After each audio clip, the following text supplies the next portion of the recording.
प्रयागराज के त्रिवेणी संगम पर आज का दिन इतिहास बन गया। उत्तर प्रदेश के मुख्यमंत्री योगी आदित्यनाथ ने अपनी पूरी कैबिनेट के साथ महाकुंभ में संगम स्नान किया।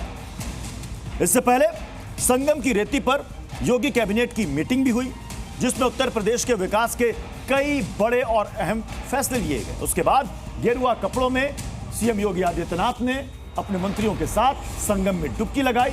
और इतना ही नहीं, स्नान के वक्त योगी और उनकी टीम ने पानी की होली भी खेली।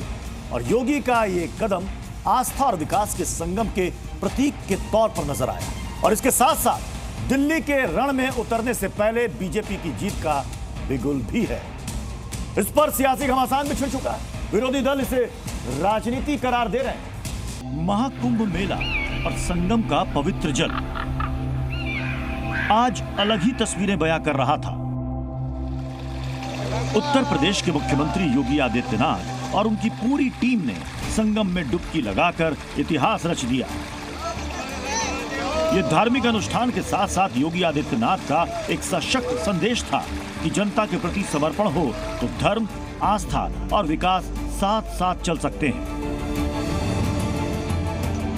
योगी आदित्यनाथ गेरुआ वस्त्र धारण किए अपने मंत्रियों के साथ संगम पहुंचे। पूरा माहौल भक्तिमय था, लेकिन इसके साथ ही यूपी के विकास और जनता के कल्याण का संकल्प भी साफ झलक रहा था। आज 22 जनवरी और 22 जनवरी यूपी के लिए क्यों है बहुत उपयोगी, एक झलक देखिए। 2024 में 22 जनवरी का ही वो दिन था जब अयोध्या में रामलला की प्राण प्रतिष्ठा हुई थी, जिसको लेकर राम भक्तों में अलग ही खुशी की लहर दौड़ गई थी। इस दिन रामलला की अद्भुत प्रतिमा को देखकर हर कोई मंत्रमुग्ध रह गया था। और 22 जनवरी 2025 यानी आज प्रयागराज महाकुंभ मेले में पूरी की पूरी योगी कैबिनेट ही उतर आई। योगी की टीम ने यूपी के हित में धड़ाधड़ फैसले लिए और फिर संगम में डुबकी भी लगाई। पहले योगी कैबिनेट की मीटिंग हुई। इसके बाद सीएम योगी पूरे 54 मंत्रियों के साथ संगम पहुंचे और आस्था की डुबकी लगाई। महाकुंभ के मेले में स्नान के बाद योगी मंत्रिमंडल में अलग ही जोश नजर आ रहा था। योगी आदित्यनाथ और सभी मंत्रियों ने एक दूसरे पर पानी उछालकर स्नान करवाया। ऐसी मान्यता है कि दूसरों को भी पवित्र नदियों में स्नान कराने से पुण्य मिलता है। घाट से संगम तक का सफर स्टीमर के जरिए तय किया गया। इस दौरान योगी आदित्यनाथ का प्रकृति प्रेम भी नजर आया। सीएम योगी ने संगम पर साइबेरियन पक्षियों को नमकीन खिलाया और संगम के जल में मछलियों को दाना भी डाला। संगम स्नान से पहले योगी कैबिनेट की बैठक हुई, जिसमें प्रयागराज समेत पूरे यूपी के लिए फैसले लिए गए। अनएम्प्लॉयमेंट से संबंधित जो पॉलिसी है, उस पॉलिसी 2024 के 2018 में हमने बनाई थी, उसी पॉलिसी के 5 साल पूरे हो चुके हैं। अब उसको नए सिरे से बनाने की व्यवस्था की गई है। तो इस पॉलिसी को यहाँ पर अब हम लोगों ने बड़े निवेश को आमंत्रित करने के लिए उसमें नए इंसेंटिव की घोषणा की है। आज इस पे चर्चा हुई है। महाकुंभ में कैबिनेट मीटिंग और संगम स्नान करके योगी सरकार ने ये संदेश दिया कि यूपी विकास की राह पर चलते हुए अपनी संस्कृति और आस्था को कभी नहीं भूलेगा। प्रयागराज महाकुंभ मेला क्षेत्र में योगी कैबिनेट की जो मीटिंग हुई, उसमें कई अहम फैसले लिए गए। यूपी में 7 जिलों को मिलाकर नया धार्मिक सर्किट बनाया जाएगा। धार्मिक सर्किट में प्रयागराज, काशी, चंदौली, गाजीपुर, जौनपुर, मिर्जापुर और भदोही जिले शामिल होंगे। प्रयागराज, वाराणसी और आगरा के म्युनिसिपल बॉन्ड जारी होंगे। चित्रकूट और प्रयागराज को मिलाकर विकसित किया जाएगा। प्रयागराज, विंध्याचल और काशी को नया एक्सप्रेसवे मिलेगा। प्रयागराज में 4 लेन ब्रिज बनाने के प्रस्ताव को मंजूरी मिली। यूपी की एरोस्पेस डिफेंस पॉलिसी नए सिरे से बनाई जाएगी। हाथरस और कासगंज में पीपीपी मॉडल के आधार पर मेडिकल कॉलेज संचालित किए जाएंगे। कुछ नए निवेश के प्रस्ताव यूपी में आए, उनके लेटर जारी हो रहे हैं। सिर्फ मिर्जापुर में 10,000 करोड़ का निवेश आया है। आपको बता दें कि अब तक 9 करोड़ से ज्यादा श्रद्धालु प्रयागराज में त्रिवेणी संगम पर पवित्र डुबकी लगा चुके हैं।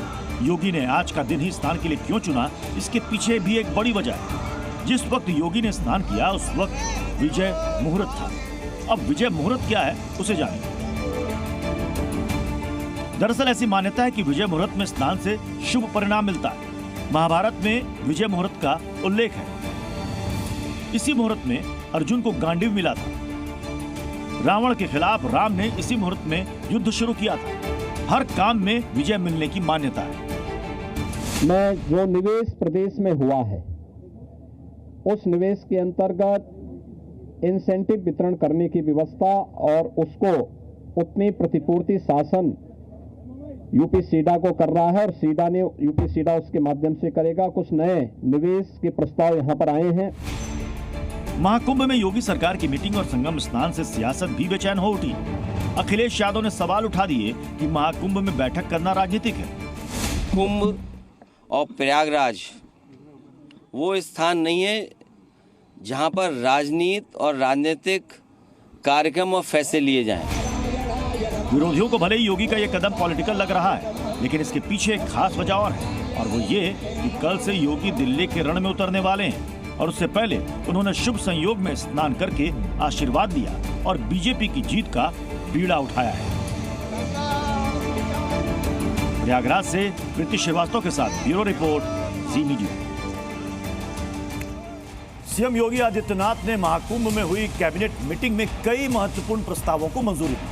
बैठक के बाद सीएम ने प्रेस कॉन्फ्रेंस कर फैसलों की जानकारी दी। इस दौरान उन्होंने अचानक आशीष पटेल और ओपी राजभर को ढूंढना शुरू कर दिया। सीएम ने कहा कि कहां छिपे हैं, सामने आई। सीएम योगी का ये वीडियो अब काफी वायरल हो रहा है। मंच पर आशीष पटेल और राजभर को आगे करना मिल्कीपुर उपचुनाव से जोड़कर भी देखा जा रहा है।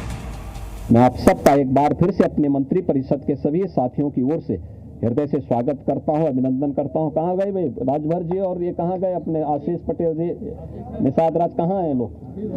आप लोग पीछे क्या छुपे हैं? इधर आइए। कहाँ राजभर जी कहाँ गए? अनिल कहाँ है? अनिल कहाँ है?